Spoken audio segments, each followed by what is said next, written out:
waxaa toddobaadadii u dambeeyay soo ifbaxaya warar sheegaya in ganacsadaha reer Somaliland ee Axmed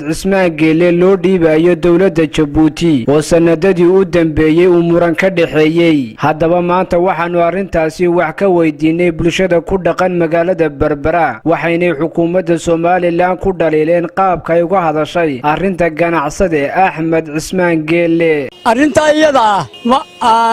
ma suurtoobayso mana aqbali karno haddaan shicibka Somaliland haddaan nahay ma aqbali karno in dhulka loo qabto Jabuuti Axmed in dhulka loo qabto loo geeyo loo jiido ma aqbali karno. ganacsade Axmed Geele arabe wax weey horta waa muwaadin reer Somaliland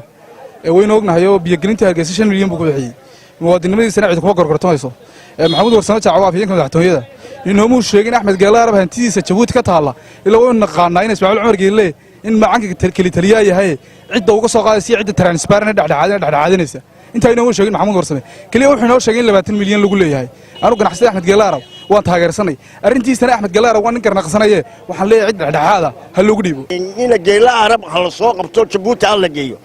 qalad baan u arkaa waayo sababtu waxa weeye waa nin muwaadin ah oo reer Somaliland arrinkaana waanu ka xunahay in halkii Somaliland maanta uga hambalyeeynayd waa ganacsadaha qura ee dalka wuxuu qabtay haday burco noqoto wuxuu galiyay biyuhu ugu badnaa uu galiyay oo intaasoo kuna qarash aan qof kasto dawladda ka tirsanayna amba madaxweynaha hado amba madaxweyne kasto Somaliland hawad aanu galin waxa kamid ah Hargeysa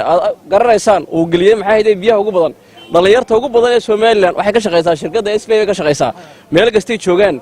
shaqaale ka badan kuwa maxay dawladda ayaa u shaqeeya hadii arrinka madaxtooyadu ay soo farageliso ay maxay hayday ay la soo safado dawladda Jabuuti annaguna arrinka aad baraga waxna ku cambaarayna waxaana leenahay keere madaxtooyada ka soo hadlaya ee afayeenka sheeganaya waraqaha ka akhrinaya ka higaadinaya waraqada waxa leenahay maayrkii soo doortay ee ku keenay golaha deegaanka xirigaa u keenay ayaad maxay hayday gurigiisii shidadan leenahay waxaan leenahay waxaad aad kii xaafadaha shidi jiray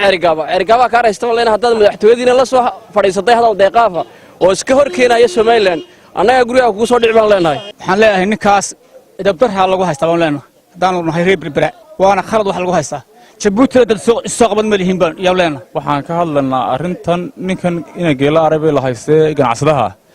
dawladda Jabuuti soo dhiiba xukuumaddan oranaysa wax macquul maaha in muwaadin wadanka loo soo dhiibo ganacsada oo dal shisheeye loo gacan galiyana waa khalad arrinkaas wax macquul ah in qori karna maaha mana ogolin haddaan nahay bulshada ku dhaqan gobolka saaxil waxaanu aad iyo aad uga xunnahay arrinka lagu haysto in Geele arabe ee ah ganacsigiisa waxaanu leenahay waa nin reer Somaliland wax tar weyn u leh bulshada reer Somaliland wax ku soo kordhiyay shaqo abuur badan u sameeyay arrinka lagu haystana aad baan uga xunnahay waanaanu cambaaraynaa cid kasta oo ku lug leh waxaan leenahay waa ninkaas iyo hawlihiisa baa la iska daayo Geele leeyahay ciisahageeda Reer jirtay deereeriyada dadka kale soo gaarin tijaarta umada kale loo nabadgeli oo dadka kale daadarka ama baqanayaan waa Cabdirasaaq Qaasin jaamac telefishinka Sam News magaalada Berbera.